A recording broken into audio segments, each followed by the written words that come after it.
Bienvenidos a Calamares a la Romana,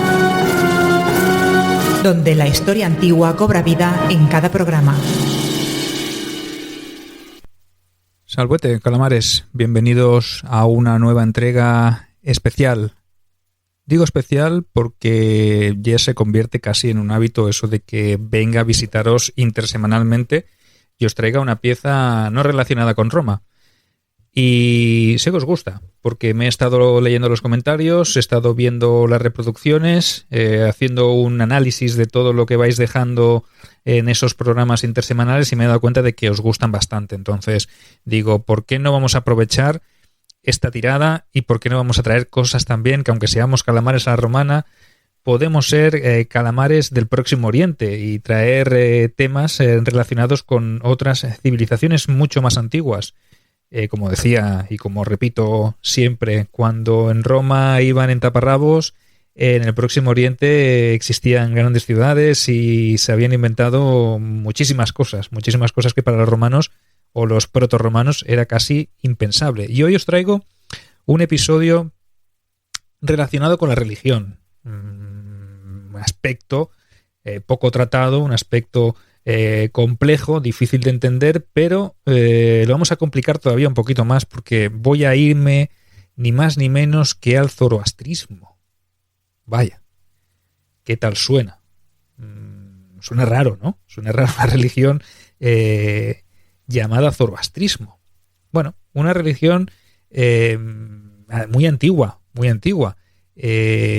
que se convirtió en la religión oficial del imperio persa sasánida en tiempos de Sapor I, pero que es o era mucho más antigua y se remontaba, según testimonios, a la primera mitad del segundo milenio antes de Cristo. Imaginaos, cuando todo el Próximo Oriente estaba plagado de civilizaciones y de imperios y de grandes potencias.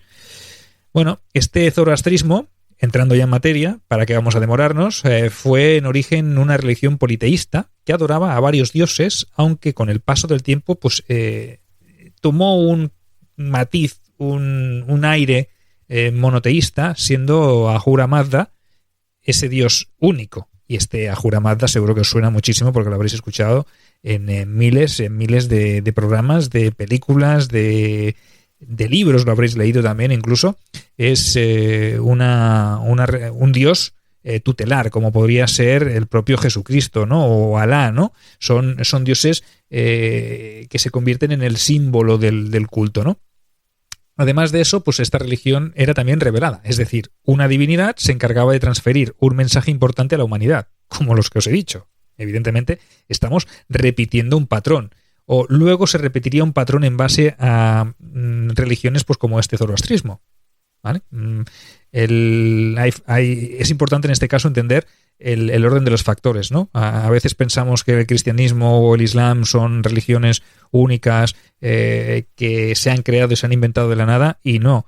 Ya sabéis que hay un montón de mitos, un montón de leyendas, un montón de historias que se repiten y que vienen de civilizaciones mucho más antiguas. Entonces, el copia y pega es más antiguo de lo que os imagináis. Otro rasgo característico del zoroastrismo es que buscaba un testigo trascendente a las personas, o lo que es lo mismo, buscaba algo que sea o que fuera alcanzable para ellos. Eso es interesante de entender.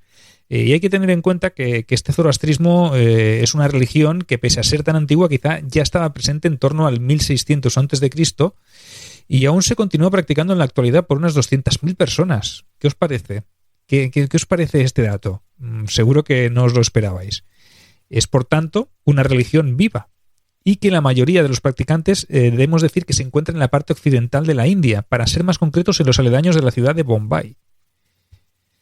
También se practica minoritariamente en Irán, en varias de las ciudades más importantes del país, y cada una de estas ciudades posee un templo en el cual se puede rezar con total libertad. Y ahora seguro que os preguntáis, ¿cómo es posible que suceda eso con un gobierno tan hermético y tan poco tolerante como es el gobierno iraní?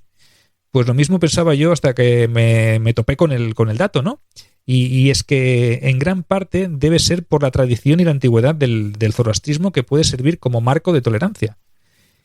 Existe también un tercer ámbito de difusión de esta religión que estaría relacionado con la inmigración presente en lugares tan distantes respecto a los antes nombrados, como son, por ejemplo, Australia, Canadá o incluso Escandinavia. Y eso es en gran medida porque esos ciudadanos provienen de la India y se han establecido en esas regiones y países llevándose consigo el zoroastrismo. ¿Qué os parece? Es impresionante. ¿Quién iba a decir que una religión tan arcaica y tan antigua pudiera perdurar aún en tiempos tan modernos y que se desplazara de esta manera por el mundo? Es un dato impresionante. Es algo que llama mucho la atención. Una característica común en todos los templos actuales es que están presididos por un fuego ubicado en la parte central y que nunca debe apagarse. ¿A qué os recuerda esto del fuego sagrado? ¿No es el fuego sagrado de Vesta? ¿Qué os parecen las similitudes? ¿Qué creéis? ¿Que todo esto es casualidad o es causalidad? Además, estos adeptos o practicantes van vestidos de blanco, ya que es el color que simboliza la pureza. Otro dato que es muy común. Rezan un total de 7 veces al día y existen varios rituales de paso, al igual que el mismo cristianismo. Hay estadios, hay fases también de la religión. Pero bueno, vayamos un poco al tema de la historia. Vamos a hacer un poco de historia de este zoroastrismo para entender un poco de dónde viene, cómo se crea, cómo se origina y cuáles son sus objetivos. ¿Te está gustando este episodio? Hazte fan desde el botón Apoyar del podcast de Nivos. Elige tu aportación y podrás escuchar este y el resto de sus episodios extra. Además, ayudarás a su productor a seguir creando contenido con la misma pasión y dedicación.